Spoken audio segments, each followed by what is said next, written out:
কালি মন্দিৰটোলৈ আহিলোঁ। আহি পেলাই ইয়াত যিটো দৃশ্য দেখা পালোঁ আপোনাৰ অলৌকিক আৰু দুৰ্লভ। এজনী কুকুৰে এটা মেকুৰী পোৱালীক মানে দুগ্ধ পান কৰাই আছে। সেইটো মানে ভাবিবলৈ আচৰিত।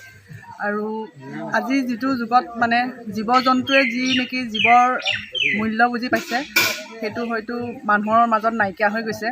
সেই কৰি যেনেকৈ মেকুৰী পোৱালিটোক আজি দুগ্ধপান কৰাইছে, সেই মিলা প্ৰীতিটো আমাৰ সকলো মানুহৰ মাজত থাকক। যি নেকি মানুহ জীৱত মানে এই জীৱত থাকি মানুহৰ উন্নত শ্ৰেণীৰ শ্ৰেষ্ঠ বুলি মই ভাবোঁ। গতিকে অহা এতিয়া ডিচেম্বৰ শেষেই হ'বলৈ হ'ল। অহা নতুন বছৰে 2025 চনটোৱে যাতে সকলো মানুহলৈ আনন্দ আৰু সুখ কঢ়িয়াই আনে আৰু সকলো যাতে মিলা প্ৰীতিয়ে থাকক, এইখিনিয়ে মোৰ বক্তব্য।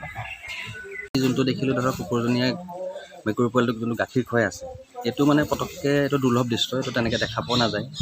কিন্তু তেওঁ কুকুৰজনীৰ যেনেকৈ মাতৃপ্ৰেম মানে মেকুৰীটোৰ ওপৰত আছে, আচলতে আমাৰ মানুহৰো সকলোখিনিৰে মানে মানুহৰ প্ৰেম বোলা বস্তুটো থাকিব লাগে মানুহৰ।